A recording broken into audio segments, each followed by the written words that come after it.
très contente de te recevoir aujourd'hui sur Média Espérance. Merci beaucoup. On va parler de ton parcours de musicienne et de professeur. D'accord. Alors, Gabrielle, tu as fait un double baccalauréat en enseignement de la musique puis en interprétation classique. Oui. Tu as fait ensuite une maîtrise en interprétation classique du violoncelle. Oui, j'ai poursuivi la maîtrise. À l'Université Laval. À Québec, exact. OK. Depuis 15 ans, tu donnes des cours de violoncelle en privé à des élèves. J'en ai fait partie. Oui, t'as été ma petite élève. Oui. Et puis, ça sera ta 4e année que tu enseigneras dans les écoles primaires et ou secondaires de Trois-Rivières. Oui, comme une vraie prof. Yeah! Oui. Aujourd'hui, on a la chance d'être reçus dans ta belle classe de musique à l'École secondaire des Pionniers. Merci. Oui, exact. Merci. Alors, pour commencer, parle-nous d'abord d'où vient ta passion pour la musique. C'est la faute de mes parents. J'ai 2 parents musiciens. Ma mère était musicothérapeute. Je parle au passé parce qu'elle est décédée maintenant, mais elle était pianiste, elle a été professeure de littérature musicale au cégep, puis ensuite elle a complètement changé, puis elle s'est inscrite en musicothérapie. Donc chez moi, il y avait des instruments partout. On écoutait énormément de musique. Et mon père, c'est un excellent, il ne gagne pas sa vie avec ça, mais c'est un excellent musicien amateur. Okay. Un guitariste, il chante bien, il fait des arrangements, il a sorti un vinyle une fois. Ça, oui. Oui, mes 2 parents, étaient complètement plongés, ça faisait vraiment partie de notre quotidien. Fait que je suis sûre que c'est leur faute. c'est grâce à eux, plutôt. OK, depuis toute jeune. Depuis toute jeune. On chante, on danse, ouais. C'est beau. Ta mère, comme tu viens de le mentionner, était musicothérapeute auprès des gens. Est-ce que tu crois aussi que la musique a un pouvoir de guérison? Ah, mais là, oui. Mais là, je suis pas la bonne personne pour te dire le contraire. J'ai un biais favorable. Bien sûr. Je pense qu'on le vit tous à différents degrés. Ouais. Dans ma vie, la musique accompagne mes peines, elle accompagne mes joies, ça m'aide à... Donc, à petite échelle, ça m'aide à guérir. Tu sais, ça m'a aidé à guérir des grandes peines dans ma vie, des bobos. Mais elle, je l'ai vue, tu sais, puis j'ai constaté qu'elle, dans son travail, elle accompagnait des gens, par exemple, qui souffraient d'Alzheimer, qui étaient vraiment atteints de démence avancée, qui ne pouvaient même plus parler parfois, tellement ils avaient perdu le sens de la parole, tellement la maladie était avancée. Mais grâce à la musique, elle était capable de les faire chanter au complet de mémoire des chansons qu'ils écoutaient dans leur jeunesse. C'est fantastique, là. Tu sais, le cerveau est ainsi fait que la musique réussit à trouver d'autres chemins pour réveiller toutes sortes de choses. Ça aide les gens qui n'ont plus donc accès à la parole, ça aide les bébés trop petits pour être capables de parler. Je suis convaincue que la musique guérit. Vraiment, vraiment, vraiment. Wow. Tu es aussi mère de famille de 2 jeunes garçons. Oui. Ils ont grandi entourés de musique par ton conjoint Étienne, qui est bassiste, et toi-même, violoncelliste. Quel bénéfice vois-tu d'éduquer tes enfants en proximité avec la musique? J'espère, là ils sont petits encore, ils ont 7 et 5 ans.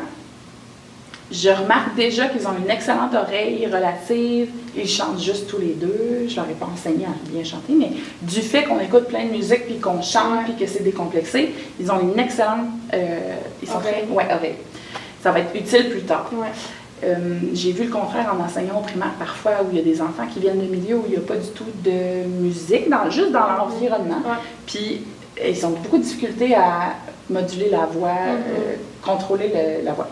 Fait que ça, c'est bon, c'est quelque chose. J'espère que la musique, ça va les accompagner comme moi, ça m'a accompagné, comme on disait tantôt, dans les grandes peines et tout ça, que ça va les aider à ventiler, à véhiculer les émotions, trop grandes parfois pour être nommées ou comprises.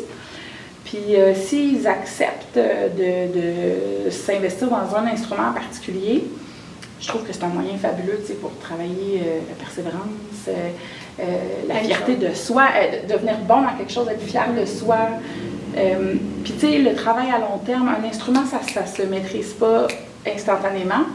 On est beaucoup dans l'instantané, je trouve, maintenant, avec les écrans et tout. Puis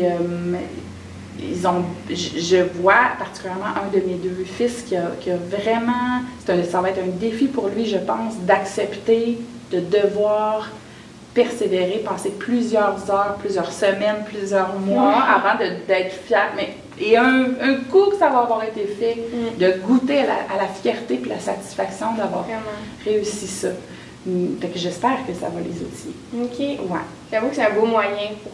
C'est vraiment un moyen. Ouais. C'est vraiment ça. Ça pourrait être le sport, ça pourrait être... Oui, c'est ça. Mille autres choses.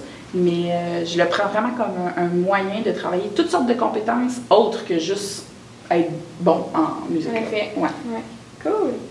Tu as fait partie de nombreux groupes musicaux comme l'Orchestre Pop, le Quatuor Les Rebelles, ton Quatuor Argot, ton band Argot. Oui, de Québec, oui. Ton Quatuor Ondé. Oui, de Québec aussi. Quels sont pour toi les intérêts de jouer de la musique avec d'autres gens avec toi? C'est la chose la plus haute. La musique, c'est fait pour être partagée. Pratiquer seul, devenir bon seul pour que jamais personne ne s'en rende compte, c'est un petit peu, c'était pas très motivant. La musique, c'est fait pour être partagée. Ce qui se passe d'un peu magique et inexplicable quand on communique sans se parler, juste en s'écoutant puis en faisant quelque chose de beau ensemble, c'est vraiment dur. Je trouve que c'est dur à battre. C'est ma drogue à moi. Donc, la partager avec des gens, avoir du plaisir à pratiquer ensemble, après ça, avoir du plaisir à le présenter, recevoir les réactions du public, tout ça, c'est vraiment important. C'est bien plus motivant que faire sur scène. Vraiment. Et puis, tu vois, la meilleure preuve de ça, c'est que maintenant que j'enseigne à temps plein, puis que je suis maman, puis que j'ai beaucoup d'obligations, j'ai moins le temps de pratiquer. J'ai moins le temps. Tous ces groupes-là sont un peu mis de côté parce que ma priorité est ailleurs et ça me manque incroyablement. Puis si j'avais pas l'orchestre pop ou des engagements ponctuels pour me motiver à pratiquer, pour rester active, je pense que ça serait trop facile là, de perdre l'habitude de rester en forme à l'instrument. Mais c'est important de la musique, c'est fait pour être partagée. Tout à fait. Est-ce que tu peux nous parler d'un défi que tu as rencontré au cours de ta carrière de musicienne? Wow! Oui! Je me suis blessée la première année de ma maîtrise en violoncelle. J'ai fait une épicondylite et cette blessure physique m'a occasionné beaucoup de souffrance psychologique, en fait, de ne pas être capable, parce que là, la maîtrise à l'instrument, c'était comme le summum pour moi de la performance, puis d'aller pratiquer beaucoup d'heures par jour. Puis j'ai vraiment donné un grand coup. Il y a certaines journées, je pratiquais jusqu'à 8 heures par jour. Puis je me suis blessée parce que je pratiquais mal ou je pratiquais trop stressée. Il y avait des tensions qui étaient mal. Et j'ai été forcée à ralentir et à réfléchir à la façon dont je pratiquais. J'ai rencontré un homme incroyable qui s'appelle Mathieu Boucher, qui a fait son doctorat sur la pratique instrumentale efficace. Il a développé toutes sortes d'outils sous l'appellation le musicien stratégique. Allez voir ça, c'est extraordinaire. C'est disponible. Et il m'a vraiment aidé, dans le fond, à accomplir autant en moins de temps. Donc, mon corps ne pouvait pas subir le même nombre d'heures de pratique, mais il fallait que j'accomplisse le même niveau de performance. Puis tout ça là, a fait écho à mon anxiété de performance, la pression que je me mettais d'être à la hauteur. Il a fallu que je travaille vraiment le psychologique aussi. C'était pas seulement physique là. C'était pas juste les tendons. Puis tout ça, c'était vraiment aussi dans ma tête. Fait qu'il a fallu remettre en perspective. Puis j'avais jamais frappé de grands murs comme ça dans mes études. Où j'étais obligée, il a fallu que j'arrête de jouer pendant presque 6 mois. OK. Quand tu es à la maîtrise en interprétation, en performance, c'est pas tant hot de ne pas jouer pendant... Fait que tu sais, c'était très anxiogène, mais ça m'a appris plein de choses, puis c'était nécessaire, je pense, que j'apprenne, notamment au niveau de l'anxiété de performance, c'était malsain dans ma vie, puis là, j'ai pas eu le choix. Il a vraiment fallu que je ralentisse puis que je réfléchisse à comment mieux travailler. Une pratique plus saine, dans le fond. Exactement. C'était plus sain. Exactement. C'est vraiment ça. Fait que pour ma santé psychologique et physique, ça a été mon plus gros défi, je pense, au niveau du violoncelle. Puis de. Ouais. Oh, quand même. Et oui. En tant que musicienne de profession, enseignante de musique à temps plein dans le programme Art et spectacle, ici à l'École secondaire des Pionniers, Penses-tu que la musique dans l'éducation est à sa juste place? Oh, quelle belle question! Je trouve qu'elle n'a pas assez de place. Elle perd beaucoup de place. Fut un temps, moi, dans mon temps, quand j'avais ton âge. Voilà, c'est pas si loin. Ça fait pas si longtemps. Mais il y avait de la musique dans toutes les écoles primaires, de base. Il y avait de la musique, c'était automatique. Maintenant, avec la pénurie d'enseignants, avec les coûts, on dirait qu'il y a beaucoup plus d'écoles qui se disent « Ah, ça coûte cher entretenir la flotte d'instruments, payer des profs d'instruments. Ils se tournent vers d'autres arts, ce qui est bien aussi, mais la musique perd du chemin vraiment. Au secondaire, ça perd du chemin pour les programmes de langue, dont tu fais encore partie, les programmes de sport.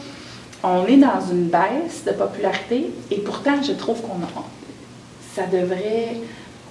C'est tellement essentiel. Ça devrait être automatique. Ouais. De base, dans l'éducation citoyenne de tous, qui est de la musique. Puis pour devenir de meilleurs communicateurs, consommateurs de culture, citoyens du monde, se connaître comme société. Notre culture à nous, on la connaît à travers la musique beaucoup. Développer sa pensée critique. Il y a tellement de choses qu'on fait dans le cours de musique, au-delà de jouer de la guitare, devenir agile. Puis ça, je trouve ça dommage que ça perde du terrain, vraiment. C'est vrai. Je voudrais qu'il y en ait plus partout tout le temps. Oui, vraiment. Ouais. C'est vrai. Tu sais, moi aussi, j'ai remarqué que ça baisse beaucoup, mais... Toi et moi, on a fait partie du même programme de musique au primaire. Et puis, tu sais, c'est ça. On a pu comparer un peu nos expériences. Puis déjà, 15 ans plus tard, tu sais, oh mon Dieu, il y avait vraiment moins d'inscriptions. Je sais pas si c'est générationnel ou s'il y a une vraie différence entre la façon dont on était élevé puis dont vous êtes élevé ou la rapidité des choses maintenant, mais tantôt on parlait de persévérance puis d'accepter de travailler longtemps sur quelque chose avant d'obtenir des résultats. Ouais. C'est dur aujourd'hui, je trouve, de réussir à tolérer l'imperfection, tolérer le fait que non, c'est pas parfait en 15 minutes. Puis ça va te prendre plusieurs. Oui, mais je l'ai déjà répété 3 fois. Oui, mais il va falloir le faire 1800 fois avant que ça soit bien. C'est très dur là, aujourd'hui de vendre ça. C'est pour ça peut-être qu'on perd des concentrations où il y a beaucoup d'orchestres, où il y a beaucoup d'interprétations aux instruments parce que c'est dur de faire pratiquer les élèves, persévérer les élèves, de les accrocher. Puis parfois, ça c'est de tous les temps là, par contre, mais tu sais, le passage du primaire au secondaire est quand même cathartique. Là. Il y a souvent, si les enfants ont fait beaucoup de musique au primaire, ça a super bien été, là rendu au secondaire, il y a des nouveaux choix. OK, là je peux changer je peux aller voir autre chose, je peux essayer autre chose, les langues, le mini, le sport, tout ça, fait qu'on perd beaucoup d'élèves à ce moment-là, comme je t'ai perdue. Et fait que c'est pas évident. C'est pas évident. En effet. On vient de le dire, moi je t'ai connue à l'école primaire en 3e année. Oui. C'était ma prof de violoncelle. C'est à cette époque-là qu'on a appris à se connaître, on a forgé une belle amitié. Oui. Puis là, 8 ans plus tard, on chemine à la même école secondaire, pas au même titre, par contre. Je suis toujours élève. Est-ce que tu peux nous parler des projets que tu aimes faire avec tes élèves dans tes classes? OK, oui. Ici, en ce moment, au Pionnier, dans le programme Tout jeune, art et spectacle, il y a 2 projets que j'aime beaucoup, beaucoup. Le premier, c'est le lip dub qu'on fait au début de l'année. Ça fait 3 ans, ça va être la 3e année qu'on va le faire cette année. Les élèves aiment beaucoup ça. Okay. On fait c'est un plan séquence vidéo sur une musique qu'on va choisir en classe. On va étudier le texte, on va écouter la musique, on va analyser tout ça. On va choisir une pièce qui nous branche bien, qui n'est pas trop longue, qui est en français, qui exprime quelque chose auquel on adhère, qui nous plaît. Puis le but, c'est de faire visiter l'école ou de représenter d'une certaine façon le programme en spectacle en faisant du lip-sync, en chantant, en faisant semblant de chanter sur la trame originale. Tout ça se fait en un plan séquence. Puis là, il y a il y a de l'ingéniosité là, qui doit se développer parce qu'il y a une classe qui reste, mettons 30 élèves, là, il faut diviser la chanson en sections. Qui va-t-on voir à l'écran, pendant quelle section, qu'est-ce que vous allez... Puis là, il faut danser, il faut mimer, il faut faire des... Il faut être comique, il faut être expressif, il y a de l'art dramatique là-dedans, beaucoup de travail d'équipe. C'est un immense défi. Travailler en équipe de 30, c'est pas évident. Puis au début de l'année, tu sais, souvent les groupes se mélangent, ou en tout cas, il y en a qui partent, il y en a qui reviennent. C'est une activité qui oblige les jeunes à communiquer et à se rencontrer et à parler ensemble. Donc, on planche là-dessus, là, vraiment intensément, juste à temps pour qu'aux portes ouvertes de l'école, au mois d'octobre. Au mois d'octobre, ouais. Début mi-octobre, ben, on puisse présenter ce nouveau vidéo-là. Pendant les visites, puis pour montrer aux prochains élèves qu'est-ce qu'on fait. Donc, c'est vraiment une carte de visite. C'est tough, mais c'est vraiment le fun. C'est vraiment, vraiment le fun. Ah, c'est un beau projet. C'est un beau projet, puis ça leur fait des beaux souvenirs, je pense, aux élèves, tu sais, qui peuvent regarder après. Ah, te souviens-tu, il y a 3 ans, on était tellement petits, blablabla. C'est vraiment chouette. Puis ça te fait travailler plein de compétences qu'on fait en art et spectacle, tu sais, l'expressivité, sans être obligé de déjà chanter juste devant la caméra, devant les autres. Tu sais, là, on s'en fiche, on fait juste du lip-sync. C'est vraiment amusant. Donc ça, j'aime bien. Sinon, plus tard dans l'année, il y a le projet Slam ta vie, qui est un projet d'écriture avec Dany Carpentier, qui est aussi, en plus d'être un artiste, c'est un slammer, qui est aussi conseiller municipal à la ville de Trois-Rivières. Mais il vient en tant qu'artiste, puis il vient faire des ateliers d'écriture poétique avec les élèves, leur explique la différence entre le hip-hop, qui est très mesuré, puis le slam, qui est plus libre. Après ça, on travaille à adjoindre une musique là-dessus. Puis encore une fois, il y a un travail d'interprétation, parce qu'un slam, c'est une performance. C'est pas juste je lis les yeux fermés. Tu sais, comme j'écoute les yeux fermés, il y a quelque chose dans habiter son texte, livrer son message. Ça, c'est beau parce que les élèves ont une voix. Moi, ça me permet d'entendre intimement ce qui les habite, ce dont ils ont envie de parler, les thèmes qui leur tiennent à cœur. C'est de toute beauté. À chaque année, je suis épatée. Il y en a qui sont drôles, il y en a qui sont touchants, il y en a qui sont en colère. Tu sais, il y a toutes sortes de choses, mais c'est beau, la parole aux jeunes, c'est vraiment trippant. Donc ça, c'est 2 des projets qui me tiennent le plus à cœur en art et spectacle. C'est vraiment cool. Dans les dernières années ici, tu as fait justement des projets musicaux aussi en lien avec les Autochtones et puis les personnes en francisation. Oui, parce qu'on a une belle gang de francisation à l'école, effectivement. Est-ce que tu vois la musique un peu comme un moyen d'inclusion puis d'intégration pour ces gens-là dans une aussi vaste école secondaire qu'ici? Tu le dis très bien. Absolument. Absolument. Je pense que quand on chante ensemble, après ça, il n'y a plus grand obstacle. Tout a été partagé. C'est très intime chanter. Sa voix, on s'expose à l'autre, tout ça. Je trouve que autant pour les élèves atikamekw de l'école, des Premières Nations, que pour les élèves de la francisation qui débarquent d'autres pays, d'autres continents, d'autres cultures, qui se sentent souvent un peu mis en marge, invisibles. Soudainement, quand on les inclut, quand on chante, soit dans leur langue à eux, soit dans notre langue, mais que là, quand c'est chanté, on peut travailler la prononciation, le placement de la bouche, on peut débloquer tellement de choses sous le thème, sous le biais de la musique pour une performance conjointe, mais en fait, on peut débloquer tellement de choses, les élèves se rencontrent, alors que sinon, on dit que c'est gênant quand... C'est énorme cette école ici, c'est gigantesque. C'est dur d'aller vers ceux qu'on ne connaît pas. Si en plus, ils ne parlent pas la même langue que nous, si en plus, tu sais, c'est comme... Je trouve que ça oblige à se rencontrer, puis ça crée des liens tout de suite. Donc oui, la musique au service de l'inclusion, absolument, à toutes les sauces. C'est vraiment... Je trouve que ces jeunes-là qui débarquent de nulle part, nous, c'est notre responsabilité d'être accueillants, c'est notre responsabilité d'aller vers eux, d'ouvrir la porte, parce que c'est tellement important. Se sentir, c'est à nous de dire bienvenue chez nous, bienvenue chez vous. Voici comment ça marche. C'est une valeur importante pour moi. Et toi, tu chemines dans ton quotidien d'enseignante auprès de plein de jeunes. Oui.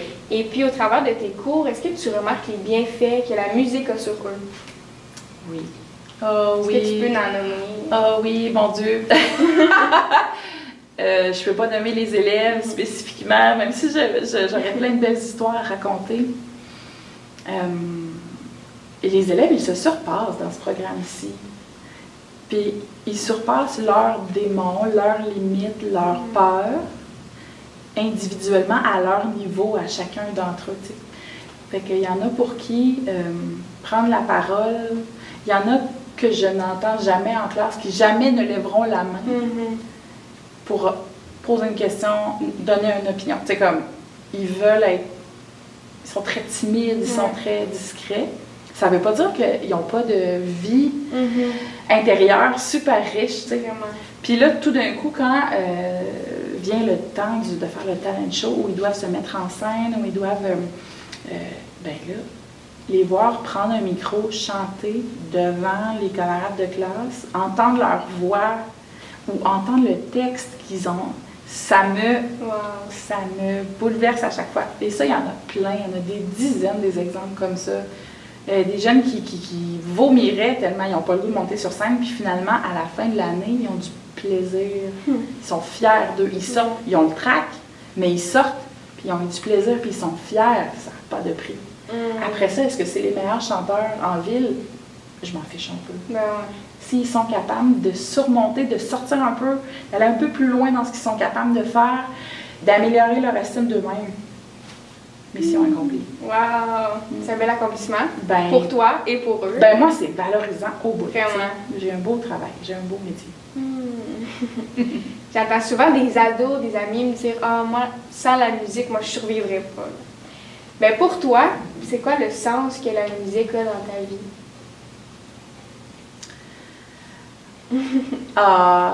Je pense que c'est la plus grande passion dans ma vie. Ouais, je crois que c'est le plus grand amour personnel, là, outre mes enfants, les relations et tout, mais c'est une bouée de secours, c'est une dose d'endorphine et de, je sais pas quelle, dopamine et de toutes les hormones du bonheur et de l'amour. Ça me génère, j'ai tellement de plaisir à partager cette passion-là. Oui, ça me soigne, puis ça me guide, puis ça me motive, puis ça me forge. Tout ça en même temps. Moi non plus, je pourrais pas vivre ça sans musique. S'il m'arrivait un accident, des fois j'ai réfléchi à ça, s'il m'arrivait un accident qui m'empêchait d'apprécier la musique, il y a des gens qui deviennent amusicaux, qui n'aiment pas ça. C'est comme le lien ne se fait plus là, dans le cerveau. Oh là là, grande douleur dans ma vie. Ouais. Tellement puissant. Là. C'est tellement puissant. Si on ne peut plus en jouer, au moins on peut l'apprécier. Tu sais, comme ça n'a pas de fin. C'est vraiment important. C'est beau. Ouais. Est-ce qu'il y a des personnes, des artistes qui t'ont inspiré dans ton parcours, qui t'inspirent encore? Ben là, ma maman m'inspire énormément. La musique qui soigne, la musique qui fait du bien, ça m'inspire vraiment beaucoup.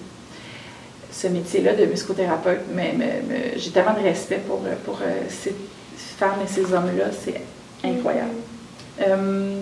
Joran, qui est une musicienne violoncelliste que toi aussi tu connais bien. Quand j'étais ado, c'était mon ultime. Je pense que j'ai pas été super, comment on dit déjà, pas fan, mais... idole? Ouais, tu sais, j'ai pas eu tant d'idole, mais elle, là, mon Dieu, j'ai aimé ce qu'elle fait, j'aime encore ce qu'elle fait. Mélange le chant, je trouve que c'est comme la parfaite incarnation de casser les styles, utiliser le violoncelle qui est un instrument classique pour faire tout sauf du classique. Autrice, compositrice, interprète, elle fait ses textes. Ses spectacles, c'est toujours artistiquement complet. Là. La mise en scène est fantastique, les éclairages sont... Tu sais, c'est au-delà des mots, au-delà du genre, au-delà... Je trouve ça fantastique. Elle fait du violoncelle debout, en marchant sur scène. J'aime tout. J'aime tout. Donc, c'est très inspirant pour moi. Puis, mon Dieu, mais ça, il y en a. Ça change à travers les âges, là, mais je pense que mes deux principales grandes inspirations, ce serait ma maman puis Joanne. Wow, ben oui. Ben pour terminer, c'est déjà la fin. Oh oui. Est-ce que tu peux nous nommer ce que te procure la musique dans ton quotidien, dans la vie de tous les jours? Du plaisir. Ouais. On l'a vu au travers de Mais une grande joie. Ça adoucit tout, ça m'accompagne dans tout. Une grande joie, une fierté. Voilà. Wow! Merci, Gabrielle. Merci, Florie. Merci infiniment. Ça a été super. Puis, merci. Ça fait très plaisir. À la prochaine.